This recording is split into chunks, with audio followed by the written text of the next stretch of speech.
Hello guys, how are you? My self Prabhas Raj. क्या आपको पता है 1 लाख करोड़ रुपयों में वजन कितना होता है? पूरे विश्व में कुल कितने पैसे हैं? एक ट्रेन में कितना पैसा आ सकता है या एक ट्रक में कितना पैसा आ सकता है? अगर नहीं पता तो कोई बात नहीं, इस 9 मिनट की वीडियो में आप पैसों की गिनती और उसके वजन को बहुत अच्छे से जान जाओगे। Let us begin the show. एक 2000 के नोट की डायमेंशंस 66, 166 और 0.11 mm के बराबर होती है। अगर इन तीनों का मल्टीप्लाई करें तो यह 1205 mm क्यूब निकल के आता है, जो 2000 के एक नोट का वॉल्यूम है। हम जानते हैं कि कागज की डेंसिटी 800 kg पर मीटर क्यूब होती है। अगर हम इस 1250 mm क्यूब को मीटर क्यूब में चेंज करके 800 kg पर मीटर क्यूब में मल्टीप्लाई कर दें तो हम इस नोट का वेट निकाल सकते हैं, जो 0.000964 kg निकल के आता है। यानी एक 2000 के नोट का वजन करीब 1 ग्राम के लगभग होता है।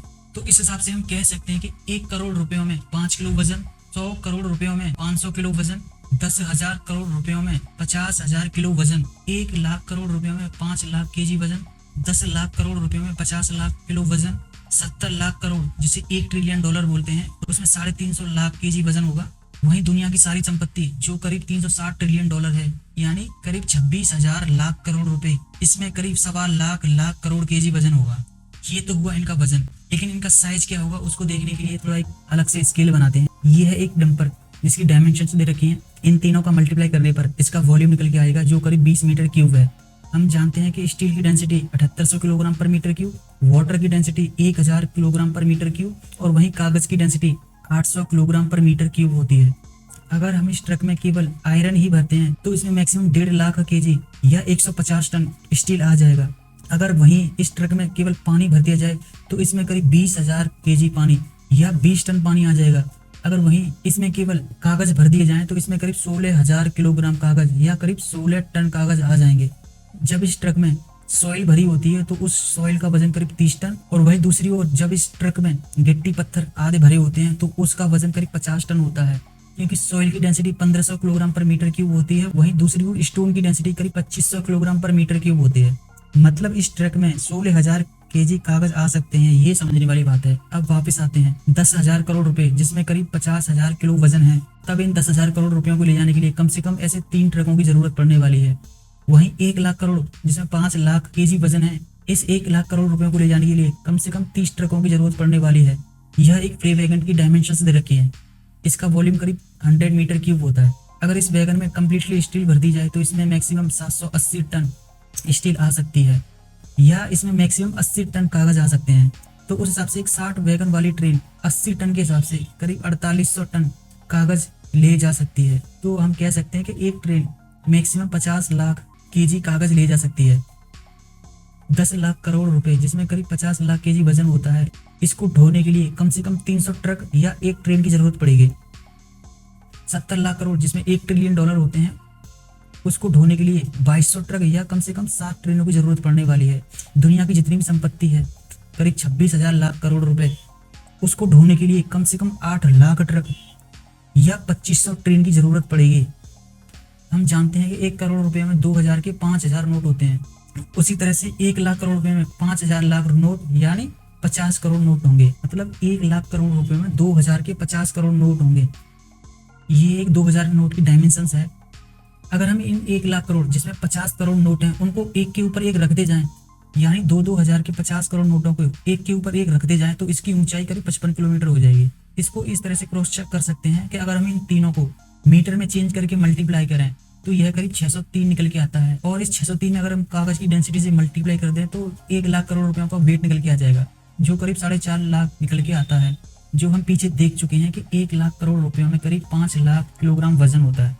4.5 लाख केजी या 5 लाख केजी में अंतर इसलिए है क्योंकि शुरू से ही हम हर वैल्यू को राउंड फिगर में लेके चले हैं ताकि समझने में आसानी हो। और 2000 के एक नोट का वजन 1 ग्राम ना होकर थोड़ा कम होता है, इसी कारण 5 लाख की जगह यहाँ 4.5 लाख केजी निकल के आया है। लेकिन क्रॉस चेकिंग के लिए ये सब ठीक है, लीव इट। इसी तरह इन सभी 1 लाख करोड़ जिसमें 50 करोड़ नोट हैं, उसको साइड बाय साइड रखते जाएं तो इन नोटों की लंबाई करीब 33,000 किलोमीटर पहुंच जाएगी।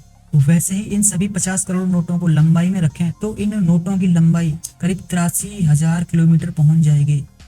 $5 ट्रिलियन, जिसमें करीब 350 लाख करोड़ रुपए होते हैं। इन 350 लाख करोड़ रुपयों में 2000 के 17,500 करोड़ नोट होंगे।